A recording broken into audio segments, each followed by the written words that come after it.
N'oubliez pas de soutenir et de vous abonner à la page Eco News Insight pour recevoir toutes les nouveautés.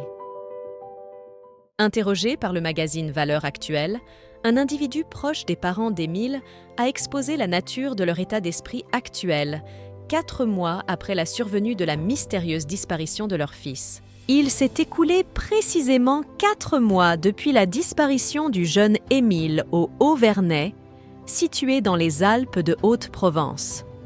Le petit garçon, âgé de 2 ans et demi, jouait dans le jardin de ses grands-parents lorsque l'événement tragique se déroulait. Malgré le déploiement de moyens de recherche considérables, aucune trace de l'enfant n'a été retrouvée. Cette situation s'avère particulièrement douloureuse pour Marie et Colomban, les parents du petit garçon. Selon les confidences d'une personne de leur entourage à Valeurs Actuelles, il est à noter que le couple aborde cette tragédie de manière divergente, oscillant entre espoir et résignation.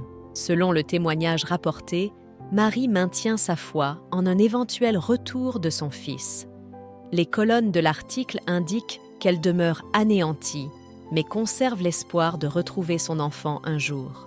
Le 1er novembre dernier, la mère a lancé un appel à la prière sur Facebook annonçant le début d'une neuvaine, une série de prières étalées sur 9 jours consécutifs visant à solliciter des grâces divines et le retour d'Émile, ainsi que la cessation de cette épreuve, comme elle l'a formulé dans un groupe de discussion nommé « Prions pour Émile ».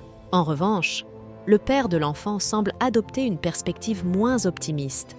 Selon les propositions rapportées, Colomban adopte une attitude plus fataliste et se prépare au scénario redouté de ne jamais connaître le destin de leur fils. Bien que les opérations de recherche pour localiser Émile se poursuivent au Vernay, il est à noter que Marie et Colomban ont quitté le hameau.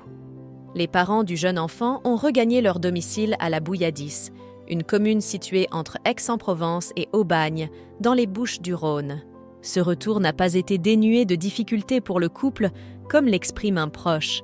La séparation des lieux où la disparition a eu lieu, la redécouverte de la chambre d'Émile, de ses jouets dispersés, de son lit désormais vacant, ont constitué des épreuves particulièrement éprouvantes pour eux. Depuis le début de cette affaire, le couple a fait le choix de se maintenir en marge de l'agitation médiatique, préférant laisser les enquêteurs s'acquitter de leur mission.